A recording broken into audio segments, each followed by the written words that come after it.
Hello students, you are welcome in my channel Students Club of PL Sir Teacher। तो आज हम लोग class 10th के English book footprints without feet के 5वें chapter footprints without feet chapter की study करेंगे। ये book CBSE pattern, JAC pattern और आईसीएसई पैटर्न में भी शामिल है। तो इसका 5वां जो चैप्टर है, यहां पे आप देखिए फुटप्रिंट्स विदाउट फिट, जिसके राइटर हैं H.G. वेल्स। पूरा नाम बोले तो हर्बर्ट जॉर्ज वेल्स इनका पूरा नाम है। तो आज इनके इस बहुत ही अनोखे इस स्टोरी को हम लोग आज स्टडी करने वाले हैं। तो सबसे पहले आप कर दे सब्सक्राइब मेरे चैनल को और दबा दे बेल आइकन को, ताकि आपको मेरे अपडेट्स हमेशा मिलते रहेंगे। इस कहानी को शुरू करने से पहले हम लोग पहले ये जानते हैं कि क्या कोई व्यक्ति अदृश्य इनविजिबल हो सकता है। तो यह कहानी एक ऐसे साइंटिस्ट की है जो अदृश्य होने का फार्मूला इन्वेंट कर लेता है। तो क्या वह उस फार्मूले का उपयोग सही करता है या गलत करता है, उसे हम लोग इस कहानी में स्टडी करने वाले हैं। तो चलिए कहानी को शुरू करते हैं। इस कहानी की शुरुआत लंदन की गलियों से शुरू होती है, जहां पर दो लड़के ये देखकर बिल्कुल चौंक जाते हैं कि अचानक से पैरों के निशान, फुटप्रिंट्स रोड पर दिखाई देने लगते हैं। अब वे समझ नहीं पा रहे हैं कि भला ये कैसे संभव हो सकता है, क्योंकि फुटप्रिंट्स तो दिखाई दे रहे हैं, लेकिन फुटप्रिंट्स वाला व्यक्ति है कहां।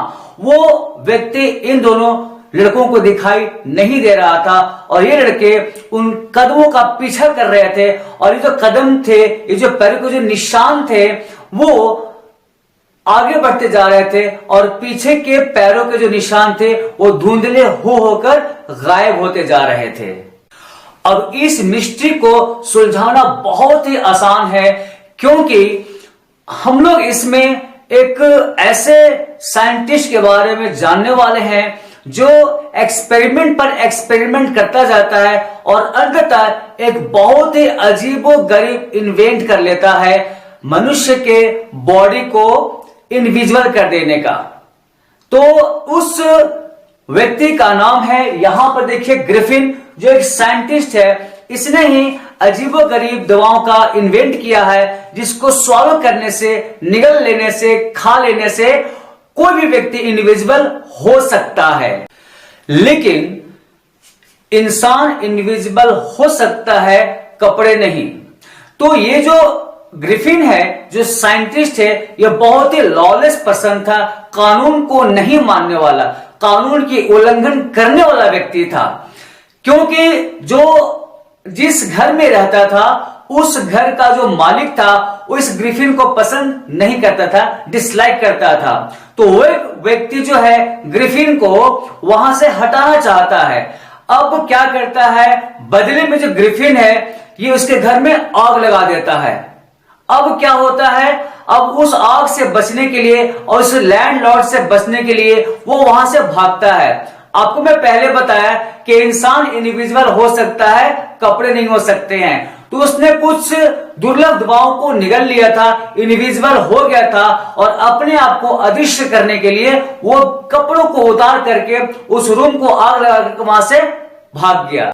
और भागने के बाद वही इंसान के जो फुटप्रिंट हैं, अचानक से वो क्या है, दौड़ने के टाइम पे उसके पैर कीचड़ में चले जाते हैं और वही कीचड़ युक्त जो वो पैर हैं, उसके जो निशान है, वो लंदन की गलियों पर पड़ते हैं, रोड पे दिखाई देते हैं। और उन्हीं कदमों के निशान को देख करके जो दो लड़के हैं वो बहुत ही आश्चर्यचकित हो जाते कि ये क्या हो रहा है। लेकिन ग्रिफिन ने सॉल्व करके, कपड़ों को हटा करके इनविजिबल होने का बहुत ही गलत टाइम चुना था, क्योंकि ये जो था वो बहुत ही सर्दी वाली समय थी। और अंततः उसने उससे बचने के लिए वो एक लंदन के बड़े स्टोर में, यहां पर देखिए लिखा बिग लंदन स्टोर में जाने का, छुपने का फैसला किया। उस स्टोर के बंद होने के पहले ही वो इनविजिबल रूप में ही उस स्टोर के अंदर इन कर गया और दुकान जो है कर्मचारी जब बंद कर दिए तो वह अब अपने आप को वहां पे अकेला पाया और उसने क्या किया कि वहां के जितने भी सारे कपड़े थे उसे उसने पहन लिए, जैसे कि ओवरकोट पहन लिया, बड़ी सी हैट पहन ली और बिल्कुल वो अब उसे, चूंकि दिन भर वो जहां तहां भाग रहा था, उसके जेब भी खाली थे, कुछ उसके पास में था नहीं, उसे भूख भी काफी लगी हुई थी। तो उसने क्या किया, उस स्टोर का जो रेस्टोरेंट है, बड़ा सा स्टोर था, आपके यहाँ जो मॉल्स होते हैं उसमें सारे सामान मिल जाते हैं, कपड़ों के सामान मिल जाते हैं, पहनने के, बर्तनों के सामान, खाने के सामान, वैसे वो बड़ा सा वो बिग लंदन स्टोर था। तो उसने वहां से क्या किया कि कुछ कोल्ड मीट उसने खाए, फिर कॉफी पी, उसने फिर शराब भी पिया और रजाइयों के ढेर में वो बिल्कुल छुप करके और सो गया। उसे अच्छी नींद भी आ गई थी। अगर ग्रिफिन समय से उठ जाता तो कोई दिक्कत नहीं होती, लेकिन उससे उठने में लेट हो गई।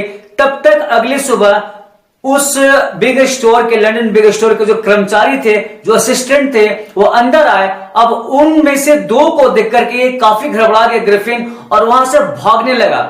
स्वाभाविक था उनको अंदर में देख करके और भागता हुआ देख करके जो असिस्टेंट थे, उस दुकान के जो स्टाफ थे, वो उनका पीछा किए और ये क्या किया कि हड़बड़ हड़बड़ करके सारे कपड़ों को उतारता गया और बिल्कुल इनविजिबल हो गया ताकि वो पकड़ में नहीं आ सके। लेकिन इस ठंड भरे मौसम में क्या है, देखिए जनवरी का महीना है और लंदन तो बहुत ही ठंड वो मौसम वाला जगह है, वो भी जनवरी का महीना। अब इस बिल्कुल चिल्ड, बिल्कुल कोल्ड वेदर में वो फिर से निर्वस्त्र हो गया, बिना कपड़ों के हो गया और इनविजिबल हो गया। इसके बाद उसने थिएट्रिकल कंपनी में घुसने का निर्णय लिया और वो भागता भागता, एक प्लेस है यहां पर आप देख सकते हैं, ड्रोवरी लेन, इस जगह पे जाकर के, क्योंकि जो जगह है वो क्या है, centre of the theatre world, जहां पे थिएटर के नाटक होने वाले जितने सारे कपड़ों का उपयोग किया जाता है वो सारे कपड़े वहां पर मिल जाते हैं। तो उसने सोचा कि अगर मैं यहां पे इन कर जाऊं तो ना ही मुझसे केवल वस्त्र ही पहनने को मिलेंगे, बल्कि गर्दन के ऊपर का जो पार्ट है बॉडी का, उसे भी ढकने का जगह मिल जाएगा। वहां पर जाने के बाद जल्दी उसे बहुत उपयुक्त दुकान, स्टोर मिल गई और उसमें जाकर के उस इंसान ने अपने माथे पर पट्टियां बांधी। आपको मैं बताया कि अभी कि वहां थिएटर के जितने भी सारे कपड़े यूज होते हैं वो मिल जाते हैं, तो आपको उसे पट्टियां मिल गई। अब उस पट्टियों से उसने अपने माथे को बिल्कुल ढक लिया। ब्लैक जो गोगल्स होता है, चश्मे उसने पहन लिए और एक नकली नाक भी लगा ली और बड़े जो मूछ होते हैं ना, वो मूछ भी उसने वहां से लेकर के पहन लिया और एक बड़ी सी हैट अपने वो सिर पर डाल लिया। और उसके बाद अब वो दिखाई दे रहा था, लेकिन जब इन किया था तो इनविजिबल था। अब वो कपड़े के चलते वो दिखाई दे रहा था, लेकिन उस स्टोर का जो मालिक था उसे उस पर इस ग्रिफिन ने आक्रमण कर दिया, अटैक कर दिया और उसका सारा सामान, सारी संपत्ति वो लूट कर वहां से चलता बना। अब लंदन के भीड़ भाड़ वाले इस जगह में उसने रहना मुनासिब नहीं समझा, इसलिए उसने आइपिंग विलेज जाने के लिए, यहां पर देखिए आइपिंग विलेज लिखा हुआ है, वहां पर जाने के लिए उसने ट्रेन पकड़ ली और वहां से वो पहुंच गया आइपिंग विलेज। और वहां पर पहुंचने के बाद उसने आइपिंग विलेज में किराए पर 2 कमरे एक होटल के लिए, और वहां की जो मालकिन थी मिसेज हॉल, उसे इस ग्रिफिन ने एडवांस पैसे दिए। अब देखिए जाड़े के मौसम में, चूंकि वो विलेज आइपिंग है, वो गांव है और यहां पर बहुत ही अजीब तरह से लोग उसे देख रहे थे, चर्चा कर रहे थे कि ठंड के मौसम में ये कैसा इंसान आया हुआ है जिसका कुछ भी पार्ट दिखाई दे रहा है, बिल्कुल ऊपर से सारे कपड़े दिखाई दे रहे हैं। तो चर्चा का विषय बन गया। अब यहां जो मिसेज हॉल है, उस इन के जो मालिक हैं, उस होटल के जो मालिक हैं, वो इस ग्रिफिन से मित्रता पूर्वक व्यवहार करना, बिहेव करना, मिलना चाहते थे, लेकिन ग्रिफिन को यह बात पसंद नहीं थी। उसने क्लियर कह दिया कि मुझे दोस्ती पसंद नहीं है, मैं यहां पे अकेला रहने आया हूं। उसने बहाना बना अपने चेहरे को लेकर के कि उसका दुर्घटना हो चुका था, उसका सच चेहरा हो गया है, इसीलिए वो यहां पर कुछ दिनों तक अकेला रहने के लिए आया हुआ है। मिसेस हॉल समझ गए कि यह व्यक्ति सन की किस्म का इंसान है। फिर भी सोचा चलो कोई बात नहीं, एडवांस उसने पैसे दे ही दिए हैं तो मुझे क्या मतलब इसके सनकीपन से। उसके बाद इसके पैसे जो उसने चोरी किए थे उस दुकानदार को अटैक करके जो पैसे छीने थे वो सारे पैसे अब खर्च हो चुके थे। अब ये जो ग्रिफिन है, जो साइंटिस्ट है, इसे एक्सेप्ट करना पड़ा कि इसके पास अब पैसे नहीं है, लेकिन बहुत ही जल्द कहीं से चेक आने वाले हैं जिसका वो वेट कर रहा था। कुछ ही समय के बाद एक बहुत ही अजीबोगरीब घटना घटी। उसी आर्पिंग विलेज में उसे इन के आसपास में एक क्लेर्जीमैन रहता था। क्लेर्जीमैन बोलते हैं उसे जो चर्च में पूजा करता है, उस पुजारी को क्लेर्जीमैन बोलते हैं। ये जो क्लेर्जीमैन था, इसने अपने स्टोर रूम से पैसों के खनखनाहट की आवाज सुनी। लगा था ऐसे कोई उसके सामान की चोरी कर रहा था, उसे ले जाना चाहता था। सुबह सुबह क्या हुआ, जो क्लेर्जीमैन है, इसकी जो वाइफ है, ये दोनों मिलकर के दरवाजे के पास पहुंचे और ये जो क्लेर्जीमैन है अपने हाथ में स्टील के रॉड लेकर के दरवाजा झट से खोल दिया और बस सरेंडर कर दो। लेकिन क्लेर्जीमैन के आश्चर्य का ठिकाना ना रहा, क्योंकि जब वो अंदर गया उसे कोई भी वहां दिखाई नहीं दिया। फिर उसने डेस्क के नीचे देखा, पर्दों के पीछे देखा और जो चिमनी थी उसके ऊपर में देखा, लेकिन कहीं भी कोई भी दिखाई नहीं दिया। अगर दिखाई दिया तो क्या दिखाई दिया, उस डेस्क पर, उस रूम में, स्टडी रूम में रखे हुए पैसे चोरी हो चुके थे, गायब हो चुके थे। इधर इस होटल में मिसेज हॉल और उसके हस्बैंड को बिल्कुल आश्चर्य हुआ, क्योंकि हमेशा जिस कमरे को, जो दोनों रूम को लेकर ग्रिफिन रहता था, वो हमेशा बंद रहते थे, लेकिन अभी जो दीवार है, जो दरवाजा है, वो बिल्कुल खुला हुआ था, बिल्कुल ओपन था। तो मिसेज हॉल ने सोचा कि क्यों ना इस चीज का फायदा उठाया जाए, देखा जाए कि करता क्या है। जब ये अंदर की ओर झांके तो इनके आश्चर्य का काफी ठिकाना न रहा, क्योंकि उन्होंने देखा कि जो कपड़े को हमेशा ये व्यक्ति पहना करता था, वो कपड़े जहां तहां इस रूम में बिखरे पड़े हुए हैं। अब उन्हें काफी आश्चर्य हुआ कि ये क्या हो रहा है। अचानक से मिसेस हॉल के कानों के पास से किसी के सांस लेने की आवाज आई। उससे काफी आश्चर्य हुआ कि ये क्या बात हो रही है। अचानक से वो जिस रूम में ग्रिफिन रहता था, उस पे जो बेड था, बेड का जो पोस्ट था, उस पे जो हैट लटका हुआ था, अचानक से हैट उनकी तरफ उछला। उसके बाद एक उस बेडरूम में एक चेयर भी रखी हुई थी, वो चेयर भी लाइव हो गई और वो जो चेयर थी बिल्कुल उछल करके उन दोनों के पास पहुंची, उन दोनों को ढकेल दिया और दरवाजा बंद हो गया, अंदर से लॉक हो गया। मिसेस हॉल घबराकर सीढ़ियों के नीचे से भागी और लगभग गिरते गिरते वो बचे और उन्हें विश्वास हो गया कि किसी ने कुछ ऐसा काम कर दिया है कि इस होटल में, इस कमरे में भूतों का वास हो चुका है। अभी मिसेज हॉल जो है वो बहुत ही घबरा गई और रोने लगी, क्योंकि जो कुर्सी थी, जिस कुर्सी ने इस पे अटैक किया था, उस कुर्सी पर इस होटल की मालकिन की मां हमेशा बैठा करती थी। अब ये सोचती है कि जिस कुर्सी पे मेरी मां हमेशा बैठा करती थी, वो कुर्सी आज मेरे अगेंस्ट, आज मेरे विरुद्ध उसने मुझ पे अटैक कर दिया। यहां के लोगों को बड़ा आश्चर्य हुआ कि ये क्या हो रहा है। सभी सोचने लगे कि शायद यहां पर कुछ जादू टोने से भरा कोई कार्य हो रहा है, लेकिन ये संदेह, ये जो बात थी वो बहुत जल्दी क्लियर हो गई कि इस चोरी वाली बात नहीं है, बल्कि कुछ और बात है। क्योंकि अभी जो है ग्रिफिन उस मिसेस हॉल के सामने कुछ पैसा रख दिया, तभी जो है क्लेर्जीमैन वहां दौड़ा दौड़ा आता है और न्यूज देता है कि उसके कमरे से, उसके घर से, उसके स्टडी रूम से कुछ पैसे गायब हो गए थे। अब ये जो व्यक्ति है, ये जो सनकी इंसान है, जो ग्रिफिन है, ये जो साइंटिस्ट है, जो अजीबोगरीब इंसान है, सभी का संदेह इस पे पड़ जाता है कि शायद इसी ने कुछ किया है। क्योंकि कुछ समय पहले इस ग्रिफिन ने ही मिसेस हॉल को बताया था कि उसके पास पैसे नहीं हैं, खत्म हो गए हैं और वो किसी चेक के आने का वेट कर रहा है। तो इतने पैसे कहां से आए, इसीलिए सबका जो संदेह था उस पर पड़ा और सब लोग उसे अजीबोगरीब नजर से देखने लगे। अब इस बात की सूचना गांव के सर्जेंट, यहां पर देखिए लिखा है मिस्टर जैफर्स, ये सर्जेंट वहां के हैं, इन्हें खबर दे दी गई।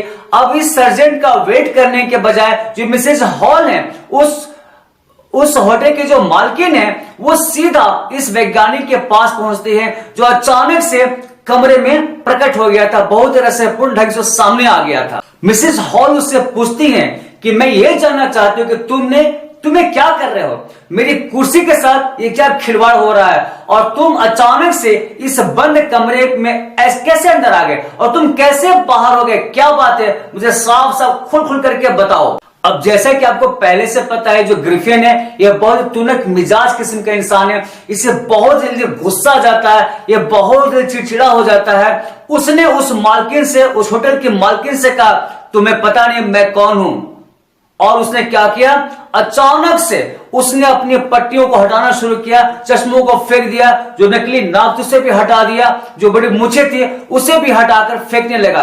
अब क्या है, ऊपर का जो भाग है वो इनविजिबल हो गया, और यहां से बिल्कुल जो नीचे का जो पोर्शन दिखाई दे रहा। अब वहां के जो लोग थे वो बिल्कुल डर गए, और डर के जहां तहां भागने लगे कि भाई ये क्या माजरा है, बिना सर का इंसान, बिना हेड का जो बॉडी, ये कहां से आ गया, ये क्या बात होगी, और लोगों के बीच में डर के मारे अफरा तफरी मच गई। तभी गांव का सर्जेंट मिस्टर जेफर्स वहां आ पहुंचता है, और उसे भी काफी आश्चर्य होता है बिना सिर वाले इंसान को, इस बॉडी को देख करके।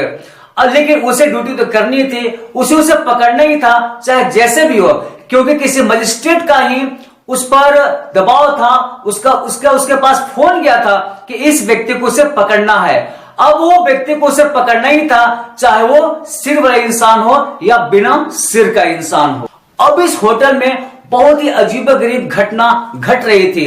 अब क्या है, ये जो सर्जेंट है मिस्टर जाफर्स है, वो उसे पकड़ना चाह रहा था, और ये जो ग्रिफिन है, जो साइंटिस्ट है, अब एक एक कपड़े उतारता जा रहा था, और इसके जो बॉडी है, इसके जो पार्ट्स है, वो धीरे धीरे इनविजिबल होते जा रहे थे।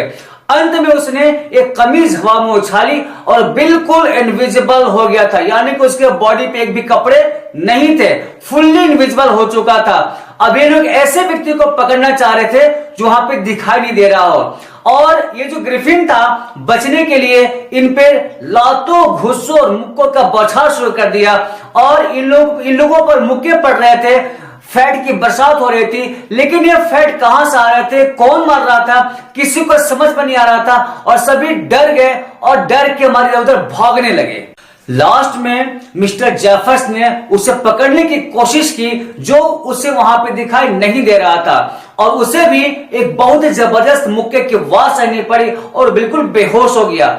वहां के बिल्कुल घबरा गए, घबरा करके होल्ड हिम, उसे पकड़ो की चीख सुनाई देने लगी, और ये अपना को छुड़ा करके वहां से भागने में सफल हो गया। इस कहानी से हमें शिक्षा मिलती है कि बुरे काम का बुरा नतीजा होता है। ग्रिफिन गलत इंसान था, उसके साथ गलती पे गलती हो रही थी, लेकिन इस बुरे इंसान का इस मिसेस हॉल ने साथ दिया, और इसलिए उसे भी इन गलत परिणामों का जो खामियाजा था वो भुगतना पड़ रहा था। भले वो नहीं जानती थी कि ये गलत इंसान है, क्योंकि आप गलती से बिना जाने आप जहर भी खा लेंगे तो उस जहर का असर आप पर तो होगा ही होगा। तो गलती का नतीजा हमेशा गलत होता है। इस स्टोरी से हमें ये जानने को मिलता है। अब कुछ इंपॉर्टेंट क्वेश्चंस पर ध्यान दें जो आपके एग्जाम में अक्सर आते रहते हैं, वो आ सकते हैं, तो इसलिए हमें उन क्वेश्चंस पर भी ध्यान देना बहुत जरूरी है। ये वीडियो काफी इंपॉर्टेंट है, इसलिए अंत तक इसे देखते रहिएगा, बने रहिएगा। तो जो फर्स्ट जो सवाल है, जो क्वेश्चन है, वो ये है कि पहली बार इनविजिबल मैन विजिबल कैसे बना, नहीं दिखाई देने वाला व्यक्ति दिखाई देने वाला व्यक्ति कैसे बना। इसका आंसर बहुत ही सिंपल है। आप ये कह सकते हैं कि जब वो बिग लंडन स्टोर में जब वो घुसा और घुस करके उसने वहां के सारे कपड़ों को पहना, तो वो इनविजिबल इंसान विजिबल बन गया। बहुत ही आसान क्वेश्चन का आंसर है। बढ़ते हैं सेकेंड क्वेश्चन की ओर। सेकेंड क्वेश्चन है कि वो गलियों में क्यों घूम रहा था। आपको कहानी के अनुसार बिल्कुल पता है कि जब वो उस कमरे को आग लगाकर वहां से बाहर भागा और बिना कपड़ों के था और इनविजिबल हो गया था, और वहां पर वो उस ठंड के मौसम में, उस चिल्ड वेदर में, जनवरी के महीने में वो किसी ऐसे स्थान को ढूंढ रहा था कि जहां पर जाकर को आश्रय ले सके, ठहर सके और कपड़ों को पहन करके गर्मी पा सके। तो इन चीजों को खोजने के लिए वो गलियों में भटक रहा था, जहां तहां घूम रहा था। तीसरा क्वेश्चन है कि मिसेस हॉल जो उस इन के मालिक थी, उस होटल की मालिक थी, वो इस व्यक्ति को सिरफिरा कैसे समझती थी? बिल्कुल आसान आंसर है। आपको पता है कि जब ये व्यक्ति उस होटल में आया, 2 कमरों को बुक कराया, मिसेज हॉल उसे दोस्ती करना चाहते थे, उससे देखना चाहते थे, इसने साफ साफ मना कर दिया कि मुझे यहां पर एकांत ही रहना है, कोई भी मुझे अपने काम डिस्टर्ब नहीं करे। तभी वो समझ गए थे कि इंसान चिड़चिड़ा है और सिरफिरा है। क्वेश्चन नंबर 3, उस सराय में, उस होटल में, उस इन में कौन सी अजीब घटना घटी? आंसर है कि उस सराय में, उस होटल में जिसमें रूम लेकर ग्रिफिन रह रहा था, वो हमेशा बंद रहता था, लेकिन इस बार कहानी के अंत में वो दरवाजा खुला रहता है। जब मिसेज हॉल, उसके हस्बैंड उसमें से झांकते हैं, वो पाते हैं कि वहां पर कोई भी नहीं है, और जिन कपड़ों को पहन करके ग्रिफिन हमेशा रहा करता था, वो कपड़े भी जहां तहां इधर उधर फेंके हुए हैं। अब अचानक से मिसेज हॉल के कान के पास किसी के सांस की आवाज टकराती है, सांसों की आवाज सुनाई देती है, वो घबरा जाती हैं। अचानक से जो वहां का हैट है, उस ग्रिफिन का जो हैट था, वो उनकी तरफ वो अटैक करता है। जो चेयर रखा हुआ है बेडरूम में, वो भी चेयर लाइव हो जाती है, उनकी तरफ अटैक होता है। इससे घबरा करके जो गांव वाले हैं वो सोचते हैं कि जरूर यहाँ पे कोई भूतों का वास हो गया है, जरूर कुछ आत्माओं की यहाँ पे कुछ करामात यहाँ पे हो रहा है। तभी कोई व्यक्ति जो है वो मिस्टर जेफर्स को सूचित करता है कि यहाँ पे ऐसी बात हो रही है। अंत में मिस्टर जेफर्स भी आते हैं, वो जो सर्जेंट हैं, और आकर के वो चाहते हैं उस व्यक्ति को पकड़ना जिसका सिर तो नहीं है, उसकी पूरी बॉडी है। वो भी आश्चर्यचकित हो जाता है कि ये क्या बात है, कैसा इंसान है जिसका बॉडी दिख रहा है, सिर तो है नहीं। अंततः वो कपड़े हटाता जाता है, इनविजिबल होता जाता है, लोगों से पकड़ना चाहते हैं, वो लोगों को ब्लो करता जाता है, फैट से, मुक्कों से मारता जाता है, और अंततः जो है वो किसी के पकड़ में नहीं आता है। अंत में मिस्टर जेफर्स उसे पकड़ना चाहते हैं। जो ये ग्रिफिन है वो बहुत जोर का एक मुक्का मारता है मिस्टर जेफर्स सर्जेंट पर, और ये बेहोश होकर के गिर जाते हैं। तो ये अजीबोगरीब जो घटना है वो इस तरह में घटती है। एक बहुत ही इंपॉर्टेंट क्वेश्चन आ सकता है, जो ग्रिफिन है वो कैसा व्यक्ति था? क्या अपराधी था? अगर अपराधी था तो उसकी टिप्पणी कीजिए, उसके बारे में बताइए। आंसर बहुत ही क्लियर है। देखिए पहले क्या होता है, वो जिस रूम में रहता था उस रूम को उसने आग लगा करके वहां से भाग गया। पहला अपराधी का वजह यह है। दूसरा वजह यह है कि जब वो बिग लैंडर स्टोर में जाता है तो बिना कुछ पेमेंट किए हुए वहां के सामानों को यूज करता है, खाता है, पहनता है, रजाई को ओढ़ता है, सो जाता है। दूसरा कारण है। तीसरा कारण यह है कि जब वो थिएट्रिकल कंपनी में जाता है और वहां पर उसने पट्टियों को यूज किया, ब्लैक चश्मे को पहना, हैट पहना, काली उसने वो मूछों को लगाया, उसने नकली वो नाक लगाए और कोट पहना। उसके बाद क्या है कि जब वो सराय में जाता है वहां बगल में एक क्लेर्जीमैन का घर है, वहां से उसने पैसे चुराए। इन सब बातों से साबित होता है कि जो ग्रिफिन है वो एक अपराधी किस्म का इंसान है। नेक्स्ट इंपॉर्टेंट क्वेश्चन ये भी आ सकता है कि ग्रिफिन को एज ए साइंटिस्ट आप कैसा आंकेंगे, वो किस तरह का व्यक्ति था? आंसर बहुत ही आसान है कि ग्रिफिन जो है वो एक्सपेरिमेंट पे एक्सपेरिमेंट करता है और अंततः इंसान को इनविजिबल होने वाले दवाई की खोज कर लेता है। तो जाहिर सी बात है कि साइंस की दुनिया में उसने बहुत ही बड़ा इन्वेंट किया था और उससे बहुत सारे फायदे लोगों को हो सकते थे। इनविजिबल होकर के चोरों को पकड़ा जा सकता था, इनविजिबल होकर के जो गलत इंसान हैं, जो कानून को नहीं मानते हैं, उनको भी पकड़ा जा सकता था, और इनविजिबल होकर के जो पुअर लोग हैं, जो गरीब लोग हैं, उनको भी हेल्प किया जा सकता था। तो नो डाउट कि साइंटिस्ट जो था ये बहुत ही कमाल का था, लेकिन गलती भी इसमें थी, यह बहुत ही गलत इंसान था। साइंटिस्ट था, अच्छा था, उसने इन्वेंट किया था, लेकिन उसने यूज कैसे किया? तो एक आम इंसान कहना था जो उसने यूज किया वो तरीका गलत था। क्या गलत था? उसने रूम को आग लगा दिया। दूसरी काम, बिग लैंडर स्टोर में जाके बिना पे किए हुए सारा सामान को यूज किया। तीसरा, थिएटिकल कंपनी में जाकर के वो सारा सामान यूज करके उसके मालिक को उसने अटैक किया, उसके सामने उसके सारा सामान लूट लिए। चौथा, क्लेजिंग के घर में जाकर के उसने सामान उसके पैसे चुरा लिए। पांचवा, उस होटल में जाकर के उसने अफरा तफरी मचा दी और वहां के सर्जेंट को भी एक ब्लो दिया। तो इस तरह से हम कह सकते हैं कि एज ए साइंटिस्ट वो बहुत अच्छा इंसान था, लेकिन एज ए सिंपल पर्सन वो बहुत ही गलत इंसान था, उसने गलत काम किया था। तो ये थे इंपॉर्टेंट क्वेश्चंस और उसके आंसर्स। उम्मीद है आपको ये वीडियो बहुत पसंद आई होगी, और पसंद आई है तो एक सजेशन आप कमेंट बॉक्स में लिखिए। कोई दिक्कत हो वो भी आप पूछ सकते हैं कमेंट बॉक्स में कमेंट करके। और वीडियो पसंद आई है तो लाइक कीजिएगा और इसे अपने दोस्तों में शेयर कीजिएगा ज्यादा से ज्यादा, ताकि उनको काफी इसका बेनिफिट मिल सके। और उसके बाद इस वीडियो को हमेशा देखिएगा, ताकि एक लाइन इसकी स्टोरी आपको अच्छे से समझ में आ जाए, इससे क्वेश्चंस आप जान सके और आपको आने वाले जो एग्जाम्स हैं, जो मार्च में होने वाले हैं, उसमें आप अच्छे से अच्छे मार्क्स ला सके। तो उम्मीद है कि आपको ये वीडियो काफी पसंद आई होगी, और पसंद आई है तो आप अच्छे अच्छे कमेंट्स इस कमेंट बॉक्स में जरूर करें। इस वीडियो को जरूर बताएं कि कैसा लगा, और आपके कमेंट्स और भी विषय के आते रहेंगे, चैप्टर्स के आते रहेंगे, मैं उसकी वीडियो बनाता रहूंगा। तो उम्मीद है ये वीडियो आपको पसंद आई होगी। तो मिलते हैं नेक्स्ट वीडियो में, तब तक धन्यवाद।